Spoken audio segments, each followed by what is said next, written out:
मैं रामपाल मीणा से आचार्य इतिहास LBS government college Kotputli Jaipur. विषय history BA part third paper second. आज का मेरा व्याख्यान है पुनर्जागरण के कारण। पुनर्जागरण का कोई एक कारण नहीं था, ये कई कारणों से संभव हुआ और न ही पुनर्जागरण कोई आकस्मिक घटना थी। इसके निम्नलिखित कारण बताए जाते हैं। नंबर 1, धर्म युद्ध एवं पूर्वी देशों से संपर्क। धर्म युद्ध 1096 से 1271 ईस्वी के मध्य लड़े गए। ये ईसाइयों द्वारा अपनी पवित्र भूमि जेरूसलम को तुर्की आधिपत्य से मुक्त करने के लिए लड़े गए थे, जिसमें वे असफल रहे।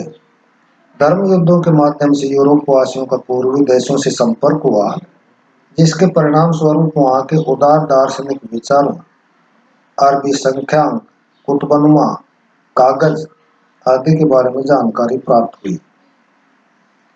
अरस्तु के वैज्ञानिक ग्रंथों का अध्ययन हुआ। पूर्वी देशों के सामान की यूरोप में बढ़ती मांग ने नए व्यापारिक केंद्रों एवं नगरों के विकास में योगदान दिया तथा चर्च के प्रति ईसाइयों की अंधश्रद्धा का अंत हुआ। अब वे स्वतंत्र अनुसंधान की ओर उन्मुख हुए। नंबर 2, आर्थिक परिवर्तन। पुनर्जागरण से पूर्व यूरोप में व्यापार के विकास एवं मुद्रा अर्थव्यवस्था ने आत्मनिर्भर सामंती व्यवस्था, जिसको मैनर प्रणाली कहा जाता है, उसको कमजोर किया, जिसके परिणाम स्वरूप कृषक अपने सामंतों के प्रभाव से मुक्त हुए। उनमें स्वाभिमान एवं स्वतंत्र चिंतन की प्रकृति दिखाई देने लगी। यूरोप में समृद्ध व्यापारिक वर्ग का उदय हुआ, जिसने चर्च के आधिपत्य को चुनौती दी तथा पुनर्जागरण युग के लेख को एवं कलाकारों को आर्थिक एवं नैतिक प्रोत्साहन दिया। इस वर्ग ने नए नगरों का विकास किया, जो पुनर्जागरण काल के साहित्यकारों एवं कलाकारों के आश्रय स्थल बने, जहां स्वतंत्र चिंतन का विकास हुआ। नंबर 3, कागज एवं छापेखाने का आविष्कार। 14वीं सदी में कागज के प्रयोग एवं 1450 में जर्मनी के जॉन गुटेनबर्ग द्वारा छापेखाने के आविष्कार से बाइबिल की प्रतियां बड़ी मात्रा में जनसाधारण को सुलभ हुई और अब इन पर चर्च का नियंत्रण समाप्त हो गया। अतः अब पादरी धर्म के नाम पर लोगों को गुमराह नहीं कर सकते थे। मानवतावादी लेखकों के विचार भी प्रकाशित पुस्तकों के रूप में उपलब्ध हुए, जिनसे पुनर्जागरण संभव हुआ। नंबर 4, कुस्तुनतुनिया पर तुर्कों का अधिकार। कुस्तुनतुनिया पर तुर्कों का अधिकार 1453 ईस्वी में हुआ, जो पूर्वी रोमन साम्राज्य, जिसको बाइजेंटाइन साम्राज्य के नाम से भी जाना जाता है, की राजधानी थी। इसके परिणाम स्वरूप अनेक यूनानी विद्वान प्राचीन यूनान एवं रोम के क्लासिकी साहित्य के ग्रंथों के साथ इटली एवं यूरोप के अन्य देशों में पलायन कर गए, जिससे पुनर्जागरण में तेजी आई। इसका दूसरा परिणाम यह हुआ कि यूरोपवासी अब जल मार्गों की खोज में रुचि लेने लगे, जिससे अमेरिका एवं भारत सहित अनेक देशों की खोज हुई। इन खोजों से यूरोपवासियों का नवीन देशों व नवीन विचारों से संपर्क हुआ, जिससे पुनर्जागरण को गति मिली। नंबर 5, मंगोल साम्राज्य का योगदान।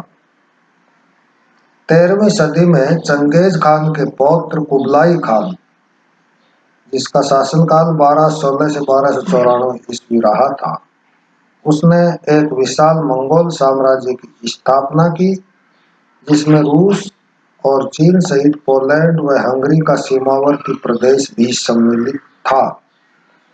पीकिंग व समरकंद मंगोल साम्राज्य के अंतर्राष्ट्रीय केंद्र थे। उसके दरबार में पूर्व एवं पश्चिम के विद्वान, धर्म प्रचारक एवं व्यापारी आपसी संपर्क में आए, जिससे पूर्व व पश्चिम का वास्तविक संपर्क, विचार विनिमय एवं ज्ञान का आदान प्रदान हुआ। वेनिस का यात्री मार्को पोलो इसके दरबार में आया था, जिसने अपना यात्रा वृत्तांत लिखा।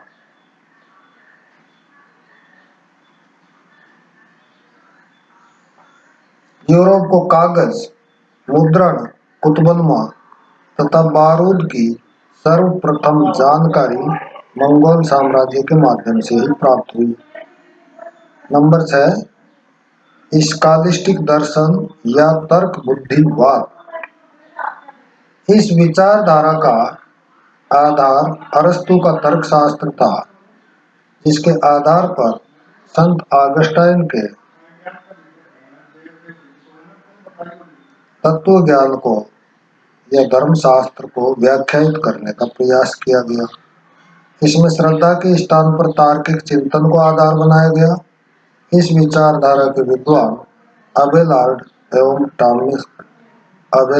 एवं टॉमस एक्विनास थे। ओके।